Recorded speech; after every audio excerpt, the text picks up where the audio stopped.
ಇದು ಮುಂದೆ ವಿಚಾರಣೆ ಇತ್ತು, ಮುಂದಕ್ಕೆ ಹೋಗಿದೆ.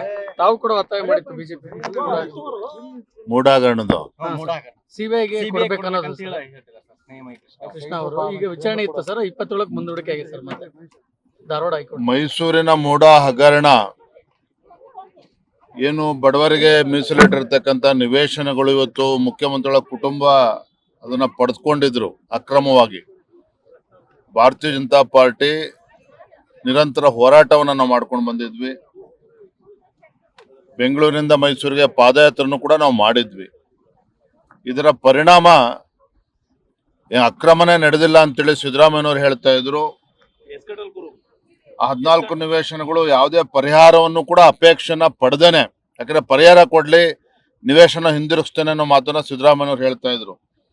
ಯಾವುದೇ ಪರಿಹಾರ ಅಪೇಕ್ಷೆ ಇಲ್ದೇನೆ ಆ ನಿವೇಶನಗಳನ್ನ ಮೂಡಾಗೆ ಬರ್ಕೊಡ್ತಕ್ಕಂಥ ಕೆಲಸ ಮಾಡಿದ್ರು. ಕಾರಣ ಏನಪ್ಪಾ ಅಂತ ಹೇಳಿದ್ರೆ, ಈ ಅಕ್ರಮ ಏನ್ ನಡೆದಿದೆ ಮುಖ್ಯಮಂತ್ರಿ ಕುರ್ಚಿಗೆ ಕಂಟಕ ಆಗಿದೆ ಅನ್ನೋದು ಅರ್ಥ ಆದ್ಮೇಲೆ, ನಮ್ಮ ಹೋರಾಟದ ಪರಿಣಾಮದ ಅರ್ಥ ಆದ್ಮೇಲೆ, ಮನವರಿಕೆ ಆದ್ಮೇಲೆ ಆ ನಿರ್ಧಾರ ಕೈಗೊಂಡಿದ್ರು ಸಿದ್ದರಾಮಯ್ಯನವರು. ಇವತ್ತು ನಿವೇಶನ ಏನೋ ಹಿಂದಿರುಗಿಸ್ತೇನೆ ಮೂಡಾಗೆ ಅಂತೇಳಿ ನಿರ್ಧಾರ ಕೈಗೊಂಡಿರ್ಬೋದು, ಆದ್ರೆ ತಪ್ಪು ತಪ್ಪೇನೆ, ಅಪರಾಧನೇ. ಇವ್ರು ನಿವೇಶನ ಹಿಂದಿರುಗಿಸಿದ ಮಾತ್ರಕ್ಕೆ ಆ ಒಂದು ಕಳಂಕದಿಂದ ಹೊರ ಬರೋದಕ್ಕೆ ಸಾಧ್ಯ ಇಲ್ಲ. ಇವತ್ತು ಸ್ನೇಹಮಯಿ ಕೃಷ್ಣ ಅವರ ಮೇಲೆ ಕೂಡ ಬೆದರಿಕೆ ಹಾಕ್ತಕ್ಕಂಥದ್ದು, ಅವನ ಮೇಲೆ ಕೇಸಸ್ಗಳನ್ನು ಹಾಕ್ತಕ್ಕಂಥದ್ದು, ಇವೆಲ್ಲವೂ ಕೂಡ ಷಡ್ಯಂತ್ರ ಪಿತೂರುಗಳು ನಡ್ಕೊಂಡು ಬಂದಿದೆ. ಇದೊಂದು ನಡುವೆನೂ ಕೂಡ ನಾನು ಸ್ನೇಹಮಯಿ ಕೃಷ್ಣಗೆ ನಾ ಅಭಿನಂದನೆ ಸಲ್ಲಿಸ್ತೇನೆ. ನ್ಯಾಯಪರವಾಗಿರ್ತಕ್ಕಂಥ ಹೋರಾಟ ಅವ್ರು ಯಾವತ್ತೂ ಕೂಡ ಕೈ ಬಿಡ್ಲಿಲ್ಲ. ಇವತ್ತು ನ್ಯಾಯಾಲಯದಲ್ಲಿ ಇವತ್ತೇನೋ ನಡೀತಾ ಇದೆ, ಇವತ್ತು ನನಗೆ ವಿಶ್ವಾಸ ಇದೆ ಇವತ್ತು ಹೈಕೋರ್ಟ್ ಕೂಡ, ರಾಜ್ಯ ಉಚ್ಚ ನ್ಯಾಯಾಲಯವು ಕೂಡ ಇವತ್ತು ಆ ಸಿಬಿಐ ತನಿಖೆ ಕೊಡಬೇಕು ಅಂತೇಳಿ ಸ್ನೇಹಮಯಿ ಕೃಷ್ಣನ್ ಒತ್ತಾಯ ಮಾಡ್ತಾ ಇದ್ದಾರೆ.